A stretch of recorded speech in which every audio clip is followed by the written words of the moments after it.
Good morning. This is a tag for Noah of everyone who reads it must converse.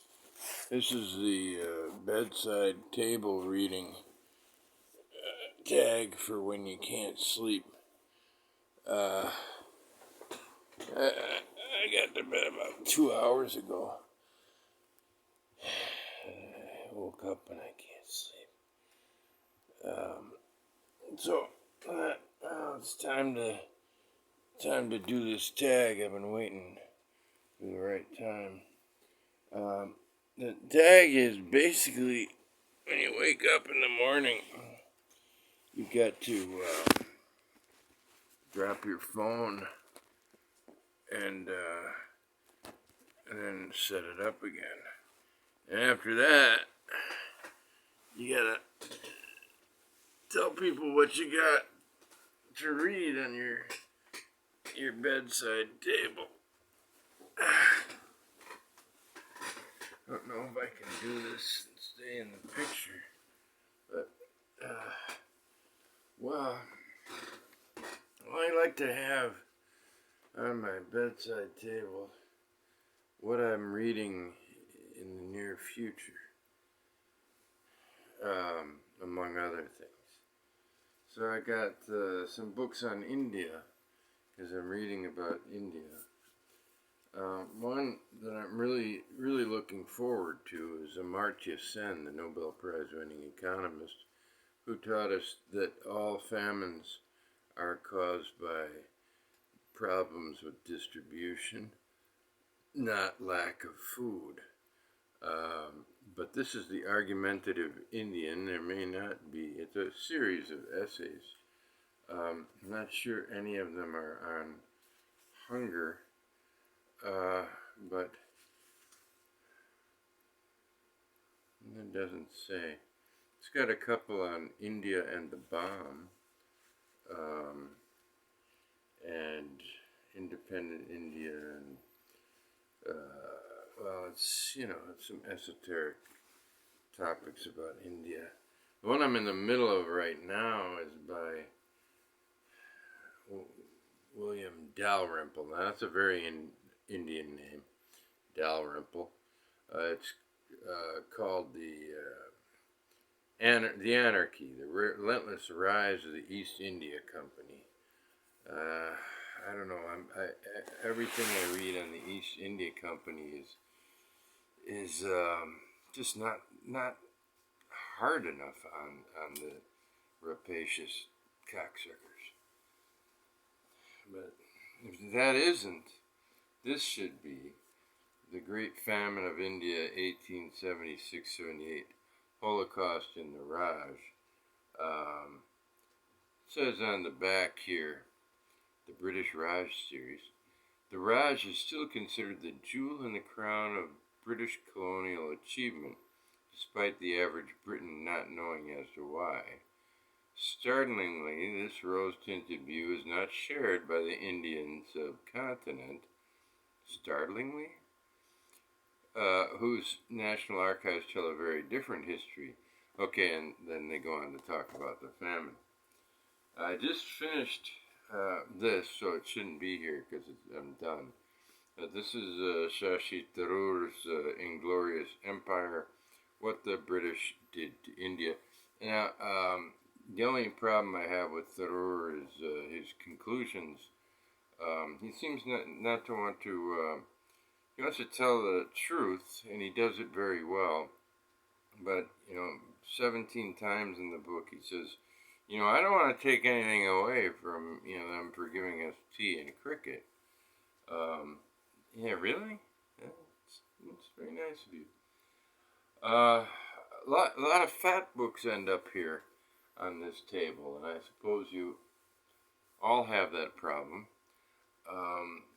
I have just recently been given this book, A Science Not for the Earth, Poems and Letters by Yevgeny Baratinsky.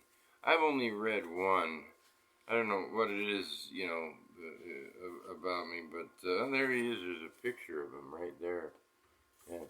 Baratinsky was, some say there were only two poets in Russia of any worth in the 19th century, meaning earlier in the 19th century, Pushkin and Baratinsky. He's got this 6-page poem, I think, or something like that, called The Last Death. That was the first one I read. I haven't had a chance to read many more. Of course, there's also, you got the bookmark there. You know, when your bookmark is there and you're on page 377, it's a big book. So this is Kin by Milyenko Yergovich. He's well, I don't know what he'd call himself. I can't remember. Bosnian Croatian. He was from Sarajevo. He moved out during the war. And this book is highly recommended by someone I trust. But it was moving too slow, and yet it's compelling, and it's an area of interest of mine. It's about 20th century during the Balkans, or the 20th century Balkans, or the Balkans during the 20th century. And maybe I can go to sleep again now. Anyway, so it's here because, you know, it can't. Yeah, I don't want to put it away. I want to get to it real quick, you know, when I need to. Now here's one that, you know, if I read it a long time ago. Maldoror by Autremont, and it was given to me as a gift by a friend, and I think, you know, I just get that feeling not too long ago that it's time to read it. So I put it next to my bed, where I'll find it amongst my books. Somehow, we got doubles here. This is the original version of the hardcover of Chandler Broussard's book, As the Wolf Howls at My Door. And this is the one that my press put out. You know, so see, this is out of print, so it would cost a lot of money. And, but you can buy it brand new, a replica copy, brand new. Although this one isn't finished. Oh, yeah. I don't know why I have an unfinished replica. Oh, because I had to look it over to see if it was okay. Yeah, I guess it was, because we did print it. So there's that. And there's I once said that I never kept anything but books on here, and this gives the lie to that. This is a snot rag. I'll put it, there's a drawer here, I'll put it in there. And then, also reading glasses. You know, the tape stops working, it's time to give up your reading glasses. Oh, this is a little storage, another Corona Samizdat book, the volume 2 of the assassination of Olof Palme. Why that's here, I don't know. Oh, there's The Blood Never Dried. There's another one on India. And this goes around the world. It's not just India. It's on the British Empire. The blood never dried. You know, the sun never set, and the blood never dried. Then there's one by a former publisher of mine, or he was one of the publishers at Steerforth, Thomas Powers, writing about intelligence issues. And it's a series of essays. I want to give it away, so I thought I'd read through it, make sure I didn't miss anything when I read it the first time. And so that's why that's on here. There are other books on here like this that are here because they have great covers. And also, this is a lot of fun, and I used it. I didn't read the whole thing yet, but I had to use it for a passage in here during the 30 Years' War. This is The Adventures of Simplicissimus by Hans Jakob Christoffel von Grimmelshausen. And the beautiful cover. Speaking of beautiful covers, these turn up just anywhere. These are old books of mine in Slovene, and I'm going to put these two out like this this fall, only in English. Adriatica Deserter and Cranberger with Monkey. That may be why they're here. But then, if you get down far enough in these piles, you get some really great stuff. I got this. I don't know how this got under there, but João Reis's The Translator's Bride, which I just read, and it's I probably put it here because it's got to be read again for the fun of it. And it's very thin, so you can do it without too much stress. And by stress, I mean that, okay? That'll keep you from reading anything else for a while. That's the problem. I'll probably read this and then read Kin, and then I'll go on to that other German guy with the big gray book, that weighs 47 kilos. There are other, too many of my own books are here. It's storage too. This is really dusty. It's been up there way too long. This is the old Steerforth Got Nowhere copy that never actually made it to publication. Manifold Destiny of Eddie Vegas. This is Arjuna and the Good Snake, the old Slovene English version. And now we get to some of the meat here. M.N. Roy, the Gramsci of India. Nobody ever talks about him in their histories. And yet here I got this 4-volume set by him. He was a socialist a little bit after the turn of the century, and communist, socialist. He didn't get along well with the Russians, and I don't know, they kicked him out. Here's one. This one I've been reading. Let's see, I'm on page 144. The Death of My Brother Abel by Gregor von Retzry. This is a great book, and I never pick it up at a time when I'm ready to read the whole thing. Twice I've read. And look, it says, "Fuck gas. This is Morris the Machine." That was the little thing I scribbled in there. I have no idea what that was about. Funny guy, and a funny writer, and a fascist. I've heard, I don't know how serious he was about that, but if you want to read about Spanish emigres in New York, Cromos, there's another book by Felipe Alfao that I suppose was considered a little bit better, although this was considered great. I know it's in Stephen Moore's latest book, which is a few years old now. Now here's one I bet none of you have. This is called Green Henry. Again, you can see the books that make it up here. Savage Detectives. Yeah, okay, page 165. I'm getting there. Roberto Bolaño. I read 2666, but I haven't read this one with the same compulsion.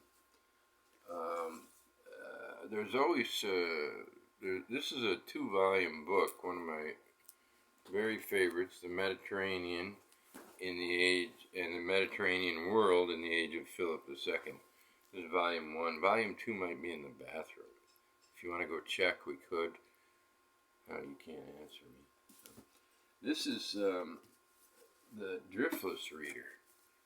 The Driftless Reader is about the driftless zone in Wisconsin, Minnesota, Illinois, and Iowa. And I got a piece in there, and I don't know how it ended up here. I don't read in it very much, nor do I read in this very much. And here it's here. It's Urdu, wild stuff from Urdu, and it's Hoshuba, the land and the Tillism. And I think one of the problems with this is that it's this is one of kind of sort of a combination of the Arabian Nights and who's that guy that everybody likes in England, you know, with the little people and stuff. That guy.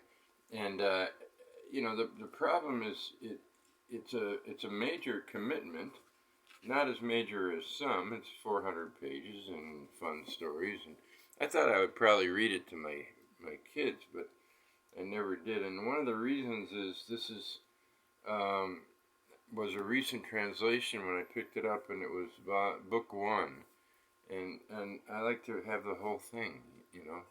I mean, the Arabian Nights book one, you want them all. I got them all, but they're over there on the bookshelf. This is Chandler Broussard's original hardcover, Wake Up, We're Almost There. This is 20 Days of Turin by, what's his name? Giorgio De Maria. This is a Chris Villa, I think we traded or something, books, and this is what I got, and it was excellent stuff. And here's one that'll shock you. The full Joseph Frank biography of Dostoevsky, which I always keep out because I haven't read the part on Brothers Karamazov yet. So now you know what I got on my bedside table, except in the back row. So now it looks like this should be interesting. We'll see what we got here. Richard Kalisch. I read a lot of Richard Kalisch earlier in the spring. Oh, that's both Richard Kalisch. Okay. We're done, Dick. Sorry. I'm probably not going to read you for a while yet. The Green Pope by Miguel Angel Asturias. I know there's another one by Scaramouche. I have no intention of reading Scaramouche. I don't know why it's there. I do have an intention to read Elsa Morante's history. That's why that's there. I got Miller's Time of the Assassin, Three Wogs, the one book by Alexander Theroux that I've read, Ricky Ducournay, The Fountains of Neptune. That's two that I have. This is the one I haven't read. Aldo Leopold, His Life and Work by Kurt Mina. This is a brilliant biography that I'm on page 250 of. This is some kind of alternate history. It's the Silk Road's a new history, history on the grand scale by Peter Frankopan. Peter Frankopan. The Frankopanis, I think, were Croatian. This is a major reassessment of world history. The Silk Road is a dazzling exploration of the forces that have driven the rise and fall of empires, determined the flow of ideas. Well, I don't know. Here's an oddity. Death in a Box by Alta Ifland. Someone I just kind of trusted on. I think I met her on Facebook or something, and I don't know. We had an exchange. I don't know somehow.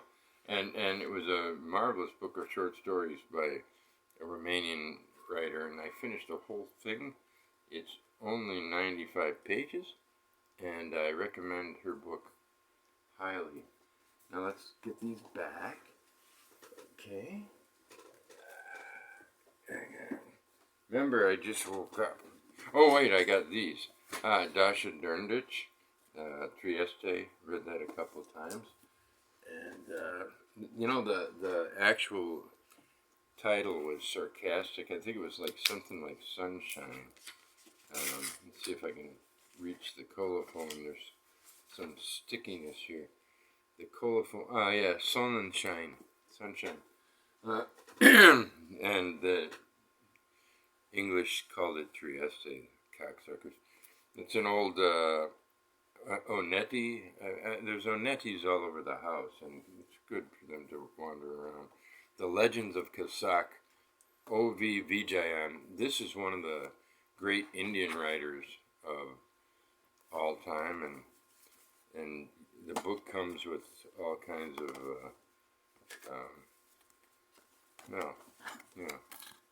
postcards. Not sure why they're in there. O.V. Vijayan. There's a story in here. It's one of my all-time favorite short stories called The Wart. Is it?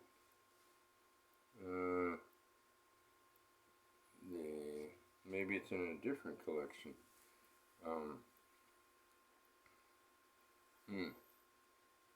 Yeah, I think it's called The Wart, and it's in a different collection. This has a couple of novels in it, I think, and The Legends of Kasak is the whole novel. That's right, that's what it is. Alright, sorry about that. Benvenuto Cellini. I was having a lot of fun. I was taking that to Italy when the baseball plague hit. When the plague hit baseball.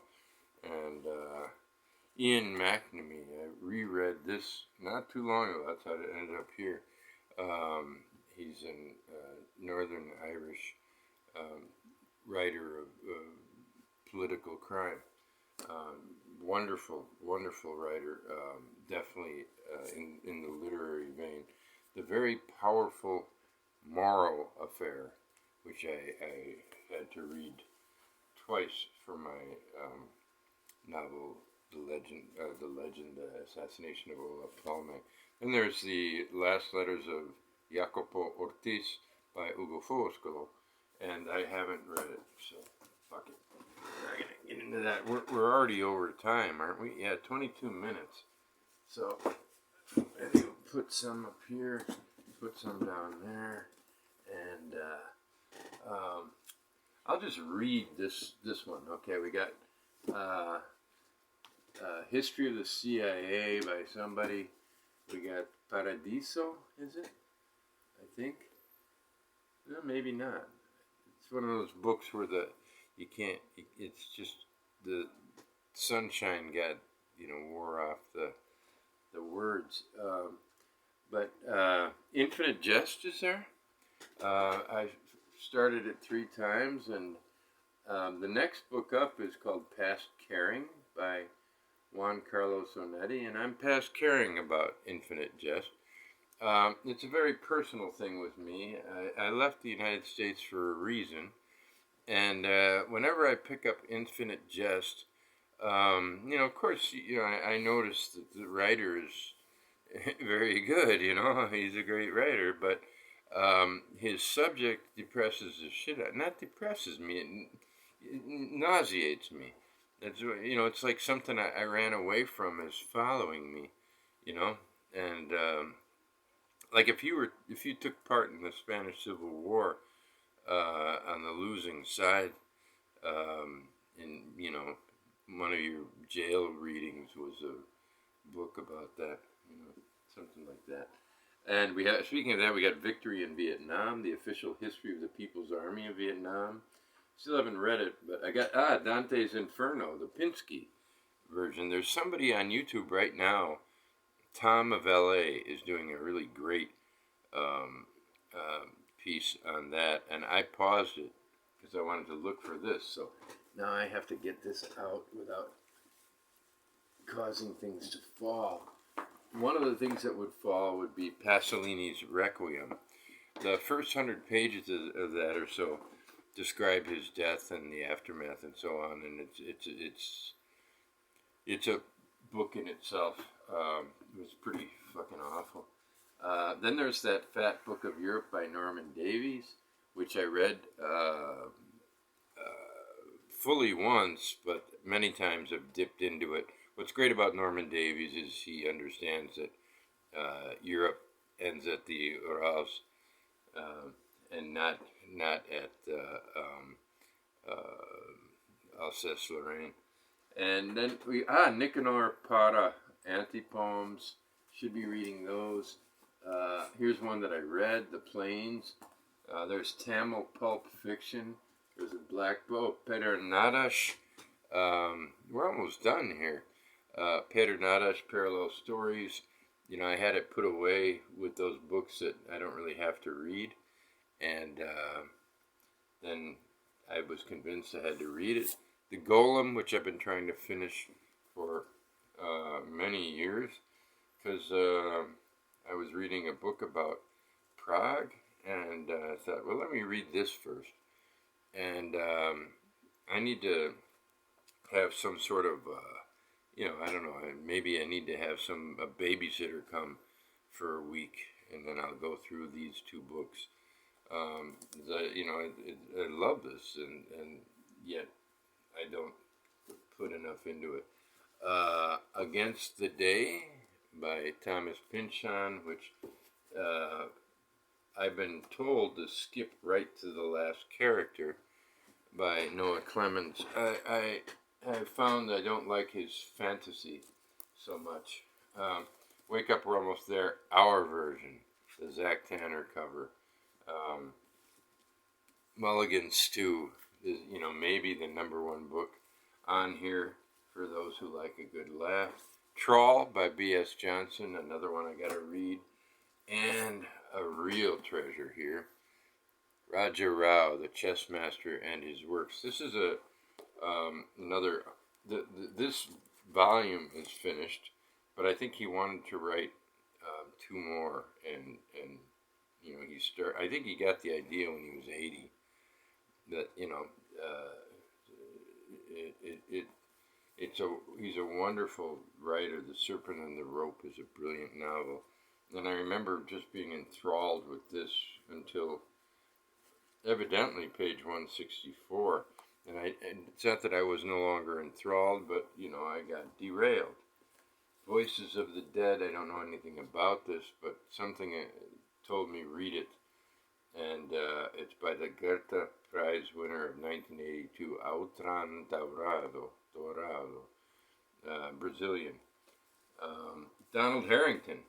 This was given to me, he's an Arkansas writer, it was given to me by an Arkansas writer, and I saw, that I just shelved it, and then Stephen Moore was writing about it, and I started reading it, and I got to page 100, and I was having a blast. He's very funny, and, but what's this is one of the best, political books that I own. It's called The Politics of Heroin, CIA Complicity in the Global Drug Trade. Historical, I should say. There's just some amazing stuff in here, and if you still wonder about the United States and the United States. John Cowper Powys Porteous. Speaking of books, I was doing a reading with a bunch of people about 10 years ago. I got to page 256, and I realized I wasn't going to keep up. Larva by Julian Rios. Another one got to read. And so this is a lot of ones I got to read. Tito, a biography by an actual Slovene that's been translated. And how it got on the bottom, I don't know. The French Revolution, I'm on page 446. But, this is one of those things you got. Most of these books that I haven't read, the problem is feeling like I don't have the freedom to read whatever I want. I'm reading towards something most of the time. Problem with being a fiction writer, writing something big on occasion, which I'm doing right now about colonialism in India. And so I got all these other things I got to read, and yeah, I can read, this will be in the bathroom soon, Baratinsky. And it's poetry. I can read Well, suppose it would. Oh, there's one called Epilogue. I should just start there. I'm not insensitive to friends' objections, but truly, Helicon is now my past, and I admit it. I like the seductive regime of undemanding laziness. The appetite for song no longer rules me. It's gone away, died out, the same as love. To love again? To play my strings once more? I'd like to, but my soul is much too weary. Is living by some other joy forbidden? Just packed with idleness is what I choose. I'm basking in a happy, drowsy slumber, and do not want, with feigned displays of fervor, to trick either young maidens or the muse. Jeez, he was young when he wrote that. I hope we picked it up. Not long after that, you come up with the one that I read, which is called The Last Death. So, there's what and then there's a picture of my daughter, because I said I didn't keep anything but books on here, and like I said, I did mention Tamil Pulp Fiction, didn't I? That was a fun one. That's what I have, and now I'm gonna go back to sleep.